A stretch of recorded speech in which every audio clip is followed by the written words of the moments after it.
So, good morning, Boker Tov. Last week we were traveling, now we're back. We're here in the office, and let's share some Torah on this fine Sunday morning. We always start with, I guess you could say, two mitzvahs. We'll start with the giving of tzedakah to bring forth blessing in our Torah class today, and also to as a prayer for our brothers and sisters in the Holy Land and throughout the world. Just to mention a side story, a side note. I know today we're focusing on the chip implant, but I want to digress for a moment as we're talking about giving tzedakah to bring blessing and success and protection to our soldiers fighting our enemies. First, let me say a bracha also. That's the second mitzvah, blessing on the delicious coffee. And thank you again to the fellow who gave me this cup in honor of Sunday morning Torah and coffee, that he should be well and have only blessing and good health in his life. So let's say a bracha. If you have your own cup of coffee, join me in saying the blessing, or if not, answer Amen. Baruch atah Adonai Eloheinu melech haolam she'akol niyeh b'dvaro. I was talking the other week. I was talking with the mention about the soldiers and their battle. And the battle, unfortunately and sadly, is not just in the Holy Land in Israel, but it's really a battle and a challenge that we are facing all over the world with the rise of anti-Semitism, with the confusion even amongst our people of who is good and who is committed and dedicated to harming us and destroying us. I was talking to somebody who lives like in middle America, without giving away any details because of privacy. Their child goes to I would say a so-called Jewish school. It's a Jewish school. It's officially a Jewish school. And but in this Jewish school, there is more non-Jews studying than Jews. And the child is struggling because the child is facing bullying in this Jewish school for wearing a Jewish star. So the battle is real. The battle comes down to individuals wherever they might be. And we have to stand proud and deepen our appreciation and understanding and our connection to our roots. So we really are part of the war in terms of spreading holiness and righteousness and goodness and clarity. And the more we deepen our roots and we understand our roots and we appreciate our roots and we know that this is our job to bring lightness in a world of darkness, this will be our participation, in addition to many other things that we could do, in fighting the evil that is out there, the darkness that is out there. So that's one quick thought as we are praying and committed and davening to the Almighty to bring success to our soldiers wherever they may be, whether it's in the Holy Land or throughout the world. L'chaim, l'chaim. Now, having said that, let me shut this off. I apologize. I do need to turn off the ringer. I'm sorry that I forgot to do this before. And I believe, I hope we are. Okay. Now, so let's get back to it over here. So this past week, there was a breakthrough, a scientific breakthrough. Now, I did not look up any articles, so what I am sharing is more based on hearsay or just a quick headline glimpse without reading any in-depth details about this. But so I was reading that this past week, one of Elon Musk's companies, I'm not sure exactly which one, I'm not such a maven, but one of his companies announced that they successfully implanted a chip in the brain of, I believe, someone who was suffering sadly from ALS. And the objective of this chip implant is, until now, people who are suffering so horribly from ALS, the way they communicate apparently is through the movement of their eyes. That's how the computer reads the thoughts that they want to convey and express. But with this chip, amazingly, and I don't know, this is probably the first stage, so how accurate or effective it is at this point, but with this, I don't know, but with this chip, the chip could actually read the thoughts, could actually pick up on the thoughts, and in such, it could then convey or interpret to the computer or screen what are the thoughts of the the patient, which makes it so much easier, and I'm sure relieves a lot of the pain and stress and frustration of both the patient and the loved ones who are trying to communicate with the patient. So this is a scientific development where it goes, and like every scientific development, it probably could also be abused. So hopefully, again, without me reading all the details, hopefully this will be a positive and only positive development in terms of helping and furthering the ability of who we are, and bring goodness and health and well-being and so on to our human population. But I was thinking, the Baal Shem Tov, I know I've shared this in the past, I believe, give different classes, don't remember what I shared where, but there's a known statement of the Baal Shem Tov. The Baal Shem Tov, the founder of the Hasidic movement, says that anything that we hear or see is a lesson in our Avodat Hashem, should be taken as a lesson in how we serve the Almighty. And I was thinking about this in line also with the fact that this past week, we just received again the Torah, the Ten Commandments, which encompasses within it the entire Torah on Mount Sinai. The reading of the portion this past week, and which we are dealing with this week as well, is Vayishma Yisro, Jethro heard.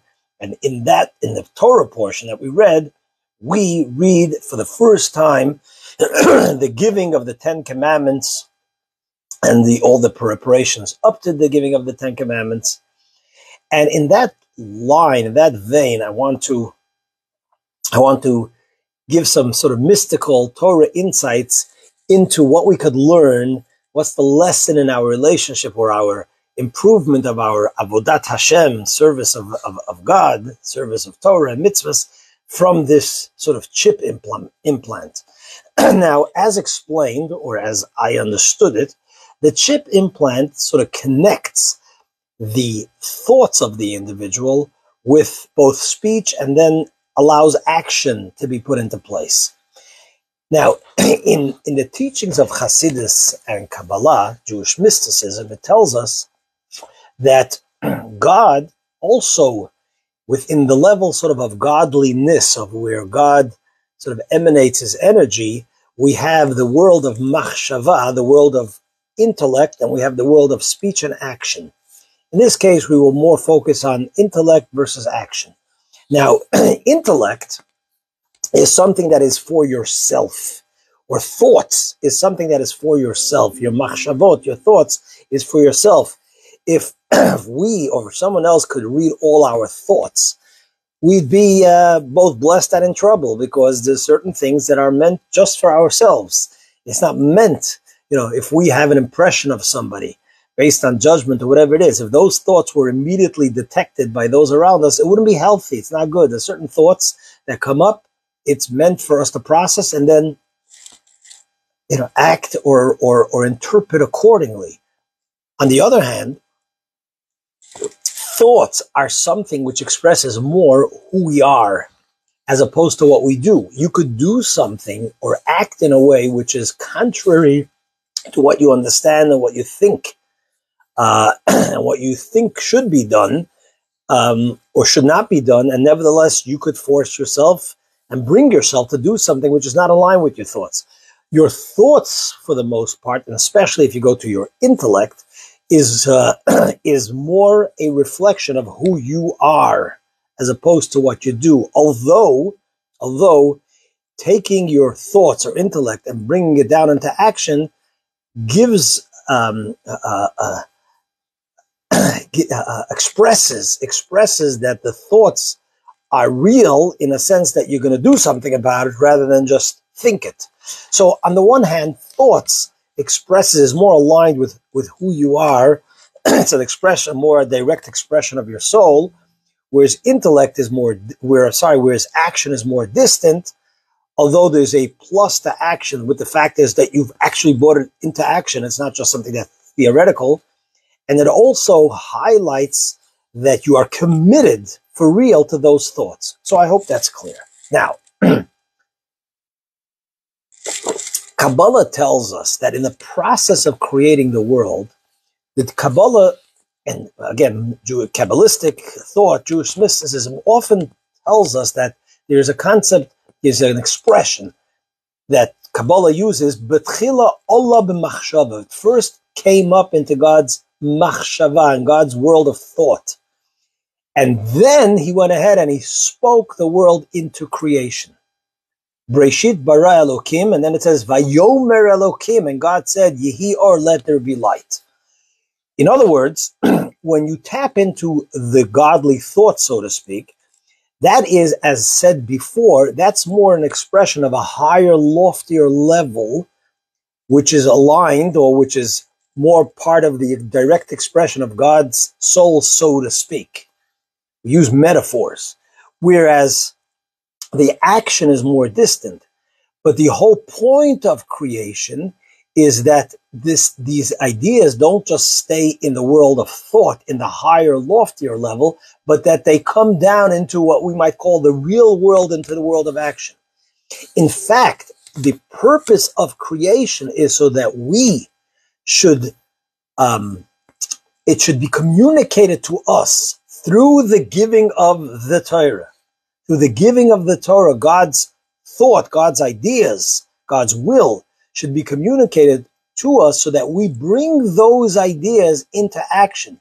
So the thoughts are totally aligned with the action, or actually more the other way around, that our actions are totally aligned with the thoughts of creation, the purpose of creation, the ideas and the thoughts of God Almighty, which came down into creation, that we then should connect, internalize, and align ourselves with those thoughts and bring them into action. So the planting of a chip in someone's brain is a way of reminding us that we as well should not allow the situation, the matzav, the environment where we cannot, we're not connecting. We're not tuning ourselves with God's thought. God's thought just remains on some theoretical level. We study about it, but it's not real. The lesson in Avodat Hashem that we learn, that from just like the chip allows the thoughts of the individual to come down into communication outside of the individual, and therefore bring about the action that is needed. That is, to a large extent, that is what the giving of the Torah that we just read about is all about, to each one of us individually. God said, Anochi Hashem Elokecha, I am your God individually, before he gave the Torah, not just as it says other places in the Torah, in the Bible, Anochi Hashem Elokechem.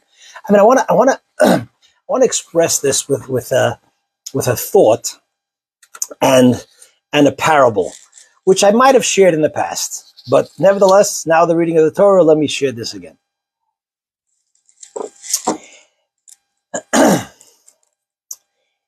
In the last portion of the Torah, we read V'zot habracha, and this is the blessing, which is Sheberach Moshe, that Moses blesses the people before he passes away. So there, the Torah tells us Hashem misinai ba, God comes forth from Sinai. Hofia mehar Paran, he comes from Paran. So over there, the Medrash and Rashi tells us that before God gave the Torah to the Jewish people, he went to the nations and asked them whether they want to receive the Torah.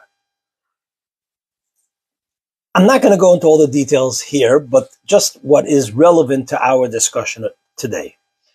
It says he went to the nation, the descendants of Esau, of Esav. He asked them, do they want to receive the Torah? They said, what does it say there? God told them some of the the content there that they were not excited about, and they refused to receive the Torah.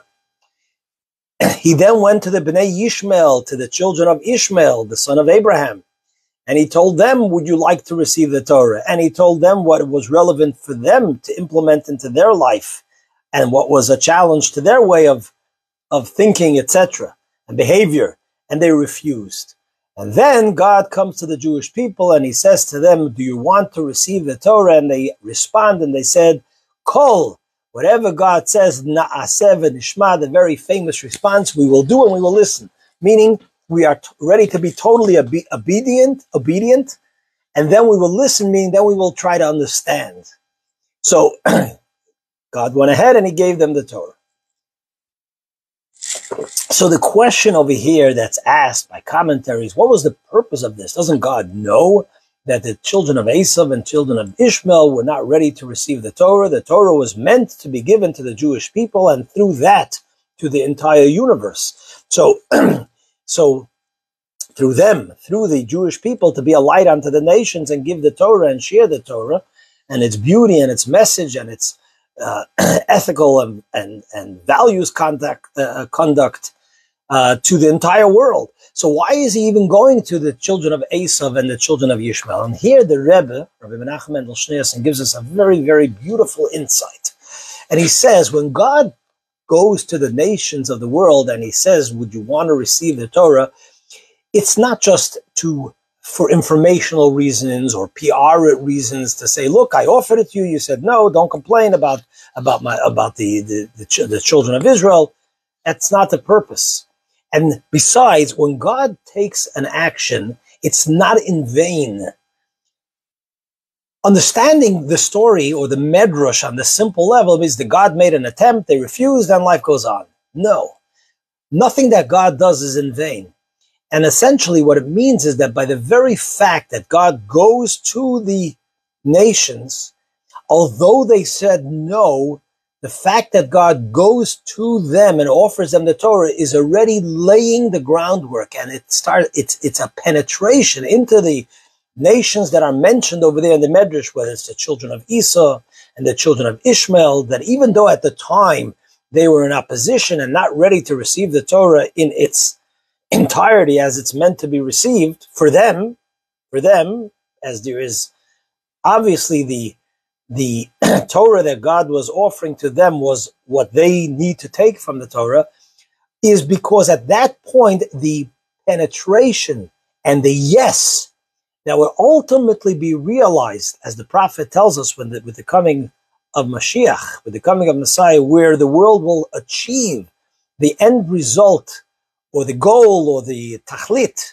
the purpose of all of its creation already began at that moment when God came to the children of Esau, the children of Ishmael. Although they said no, it was the beginning of a yes.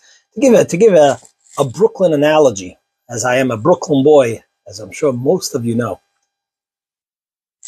Yesterday, one of my children was making fun of my Brooklyn accent. Some of you listening to the class here, I'm sure, can appreciate that. Some of you Brooklyn, New Yorkers in general who are now living here in South Florida. To give the analogy, as a Brooklyn boy, I grew up as a Yankees fan. I don't really follow baseball anymore for many years, simply don't have the time, and et cetera, et cetera. I mean, on a level, maybe it's not unrabbinic, but it's definitely not rabbinic. I sort of stopped following baseball when free agency started years ago, and I was I was very disappointed that some of my best players were just being sold off for a couple of dollars, although I understand the teams need to make money. But so I sort of stopped following. But it's also about time and where my passion is and so on. So I really don't follow sports other than sometimes hearing my kids get excited about something. But having said that, so, you know, in baseball, as it occurs in other sports, in baseball, the umpire makes a call. The manager is really upset about the call. He comes out and he starts kicking the dirt and whatever else, methods he has to try to intimidate or reverse the umpire's call. Now, we know the umpire doesn't reverse its call, especially not in my day. Today, maybe with all the, what do they call it, instant reviews. I'm not sure what they call it. You could maybe have a review and have the call changed, but it didn't exist. Umpire made a call. So why is the manager coming and raising such a ruckus and screaming and shouting, etc., etc.? So one of the answers to that is that if he makes enough of a tumult, he makes enough of a how do you say tumult in English? He makes enough noise. He makes enough of a ruckus. Then the next call might go his way. So meaning that even though the umpire is saying no right now, it's a beginning of a yes for the next time. So just by sort of way of analogy. So here, getting back to our story over here, when God goes to the nations, he goes and he knows that they will say no. But the very fact that he's going to them is the beginning and laying the grounds that when God gives the Torah at Mount Sinai with the objective of aligning the entire world with his vision and purpose of creation, the no is the beginning of a yes. His very going to them already breaks through the darkness and the opposition and starts the process of the yes and the elevation and the purification and the refining of the world, including the children of Esav. And in fact, we find the prophet tells us that on that day, Va'olum Moishim Bahar Tzion, and then it says, and they will they will then go to Har Esav, to the Mount Esav, which is all part of the process of refinement that we are having throughout history, including now with the children of Ishmael, who unfortunately are still in the no, at least outwardly, but this is all part of the march. And in fact, we find even amongst the children of Ishmael, many of the children of Ishmael, who have come to recognize and realize the role of our people and its right to the land and its mission in Torah and so on and so forth, is something that is today respected by many of the descendants of Ishmael, with this ultimate purpose that the response to God, the no, becomes a yes. Okay, so what does that mean practically to us? Let's try to bring this home. Last week, I had a parent who reached out to me with a problem that we've all gone through this, sometimes with our teenagers, where they are sometimes attracted, they're healthy teenagers and attracted to things that might be harmful to them. Meaning the machshava, the world of machshava, the world of the way things ought to be, are not necessarily penetrating in how it actually is, of how they're living their life, which is really something we all struggle with. So here, as God gives us the Torah at Mount Sinai, he is telling us that I have given you the power via the Torah to make sure that the machshava, the world of machshava, the higher, more spiritual, more aligned world with God and his desire and purpose for us, should actually penetrate into our world, into our down-to-earth realities of life, whether it's us, whether it's our teenagers. Now, one of the ways of affecting our teenagers is, of course, when they see us, their role models, that we are aligned, that we are connected. And I want to add, because the biggest impact, the most profound impact that we could have on our children, including our teenagers, even during their maybe challenging times and finding their way, is when they see us us parents who are their strongest role models, or should be their strongest role models, seeing that we genuinely live with that reality. I want to just add, in addition to that, it's interesting that when God gives the Torah at Mount Sinai, the Torah tells us, "V'har Sinai oshan kuloi." Mount Sinai was in full smoke, rising like the smoke of a furnace, says the Torah. So why the theatrics? Why all that tumult? Why was that necessary? What's the symbolism? What's the meaning over here? So here again, our holy books and Jewish mysticism, the Alter Rebbe in his famous Torah Or tells us that the word Ashan, which means smoke literally, is also an acronym for Ashan Olam, for the A over here, or the Ayin. Shin, which is SH, is Shana, and Nefesh, which means world, year, or time. Olam means space, the world, yes, which is space. Shana, which represents time, Shana Tova, time, and Nefesh, soul, represents person. Meaning that when the Torah was given to us, it penetrated, and it was given at every single one of these three dimensions. It was there to elevate and purify and sanctify and be relevant in all times. So that's the Shana part. Olam, in every single space, doesn't matter where you are, what part of the world, which is why one of the reasons the Torah was given in a desert, no man's land, so no one says it's only relevant in this in particular space. And Nefesh was given to elevate and to refine and purify and inspire. Nefesh, our soul. So all these three things come together. But for it to have its impact both on us and even more so on our children, they have to see that there's a fire, there's a koch, we say in Yiddish. Yeah? Koch allein, there's a koch, there's a passion. When they see that you have passion in Torah, in today's day and age, today's day and age, especially raising children and raising ourselves, there always has to be a balance between the stern, the negative, the no, and the yes. That's basic child raising. But in today's world, where there's more exposure, the emphasis on the positive and bringing light and connecting to holiness, goodness, is the way to go. Is the way to go in terms of inspiring both ourselves, those around us, and our kindalach, and our teenagers. So when our children see that we are no less passionate and consistent, and it's important to us to have a time every single day to study Torah, to connect to God's intellect, as to number one, in itself is a mitzvah. It's a mitzvah, it's a biblical mitzvah to study Torah every single day. But it also connects your mind with the thinking of God Almighty. It is in today's world when we're so bombarded, I would almost say, especially some more than others, that you're glued to the news or to social media. You're like brainwashed. You're like brainwashed with the values that are out there.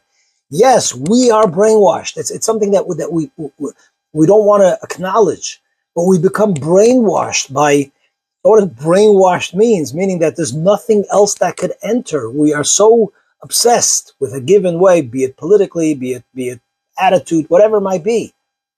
We have to allow the Torah to truly penetrate, and it can penetrate just like it penetrated the Olam Shana Nefesh. And it creates a fire, creates a passion. When your children and when you yourself have true passion and you're connecting to Torah, whatever amount of time you'd study the Torah, whether it's 5 minutes, whether it's 2 hours a day, that is when, and today there's such abundance, that is when the Torah that was given to us from God becomes also Kabbalat Torah. The Torah is received and it enters and penetrates ourselves, our lives, our family. And there's no question that then we will be aligned. The chip in our brain via Torah becomes connected to our speech, to how we talk, to how we behave, how we act. In a world today, this is so vital and so beautiful. I think I say this point so many times because this is what it's all about. This is what the giving of the Torah and its relevance and its practical relevance and its message from the chip being put into our brain. Because a lot of times there's a real disconnect between even our own intellect, even our own thoughts and our actions. How much more so with God's thoughts, God's actions. We have that chip that allows us to connect. It's called the Torah. Let us connect in a most beautiful, profound, loving way to both better ourselves, to fulfill our purpose, to elevate our home, our family, and with doing so, we will achieve what the prophet says that the entire world will see, that the Spirit of Hashem is upon you, and the world of God, that the Word of God, ki roch habasar, ki pi Hashem, will hold the entire world, if I hope I'm quoting the verse right, and that will bring about so much more positivity, holiness, alignment with Kedusha, alignment with the purpose of our journey, our collective journey, speedily in our days. Let's start today. We just read the Torah. We just received the Torah.